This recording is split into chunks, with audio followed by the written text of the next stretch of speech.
Бүгін 14 мамырда 3-11 сынып оқушылары арасында республикалық Абай және Мағжан оқуларының облыстық кезеңі өтуде. Жалпы конкурс 11 номинация бойынша өткізіледі. Байқауға 150-ден астам оқушы қатысады.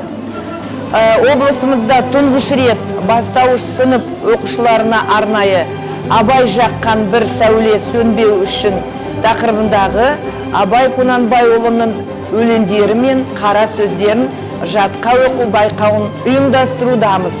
Аталған іс-шараның мақсаты қазақ халқының әдеби мұрасының насихаттау, Абай, Шәкәрім және Мағжан шығармалары арқылы оқушылардың классикалық әдебиетке және ұлы тұлғалардың поэзиясына деген қызығушылығын арттыру болып табылады.